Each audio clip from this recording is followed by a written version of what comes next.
Hi friends, ఒకప్పుడు mobile అంటే అందరూ గుర్తొచ్చేది నోకియా మాత్రమే. నోకియా మొదటి మొబైల్ ఏదో మీకు తెలుసా? ఒకప్పుడు ప్రపంచంలో నోకియా కంపెనీ ఈరోజు పడిపోవడానికి అసలు కారణం ఏంటి ఇప్పుడు మనం చూద్దాం. కానీ నోకియా మాత్రం మొబైల్ కంపెనీ అయితే అస్సలు కాదు. కానీ ఒకప్పుడు నోకియా పేపర్ మిల్ కంపెనీ అనమాట.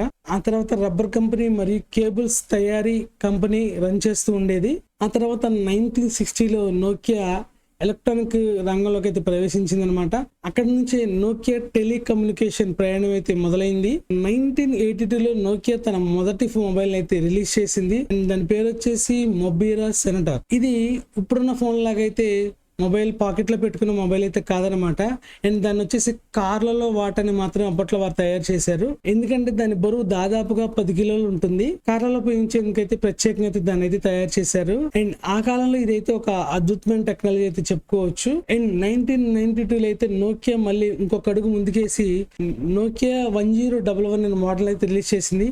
ఇది నోకియా యొక్క మొదటి GSM మొబైల్ అనమాట. సో అక్కడ నుంచి నోకియా సక్సెస్ స్టోరీ అయితే స్టార్ట్ అయింది అనమాట. ఆ తర్వాత వచ్చిన 3310, 1100 మోడల్స్ అయితే ప్రపంచవ్యాప్తంగా అయితే ఒక సంచలనం సృష్టించాయని చెప్పుకోవచ్చు అనమాట. ఒక నోకియా 1100 మొబైల్ మాత్రమే 250 మిలియన్ సేల్స్ అయితే సంపాదించింది. ఇది చరిత్రలోనే ఎక్కువగా అమ్ముడైన ఎలక్ట్రానిక్ పరికరాలలో ఒకటిగా అయితే ఉందన్నమాట. నోకియా కంపెనీ సక్సెస్ అవడానికి మెయిన్ రీజన్స్ వచ్చేసి ఫస్ట్ వచ్చేసి బ్యాటరీ బ్యాకప్ అనమాట. నోకియా మొబైల్ ఒక్కసారి ఫుల్ ఛార్జ్ చేస్తే కొన్ని రోజుల పాటు అయితే ఛార్జింగ్ వచ్చేది. అండ్ వచ్చిన సెకండ్ వచ్చేసి దాని బిల్డ్ క్వాలిటీ.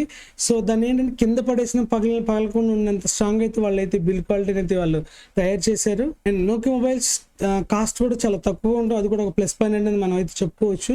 అందుకే ప్రపంచంలో కొన్ని కోట్ల మంది కూడా నోకియాని సెలెక్ట్ చేసుకున్నారు.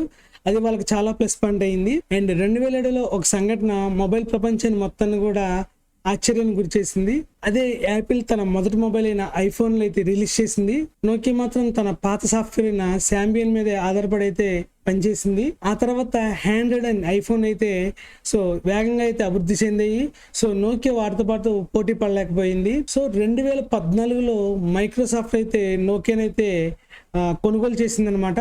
ఆ తర్వాత నోకియా మళ్ళీ తిరిగి రావడానికి ప్రయత్నించింది, కానీ సో నోకియా అయితే మళ్ళీ సక్సెస్ అనేది కాలేదు. ఒకప్పుడు ప్రపంచంలో నెంబర్ 1 మొబైల్ సంస్థగా నిలిచిన నోకియా కంపెనీ అయితే 2014 తర్వాత కనుమరుగైపోయింది. అండ్ ఇప్పటికీ కూడా నోకియా మొబైల్స్ ఇంకా అందుబాటులో వస్తూనే ఉన్నాయి. అండ్ ఇప్పుడు కూడా చాలా మంది అయితే వాటిని అయితే వాడుతున్నారు. అండ్ ఇప్పుడు కూడా చాలా మందికి నోకియా అనేది ఫేవరెట్గా అయితే నిలుస్తుంది. అండ్ మీరు వాడిన ఫస్ట్ నోకియా మొబైల్ ఏది మీరు ఒకసారి కింద కామెంట్లో తెలియజేయండి ఫ్రెండ్స్. అండ్ ఇలాంటి వీడియోస్ కోసం మన ఛానల్ లైక్ చేయండి, షేర్ చేయండి, సబ్స్క్రైబ్ చేయండి. And thanks for watching friends.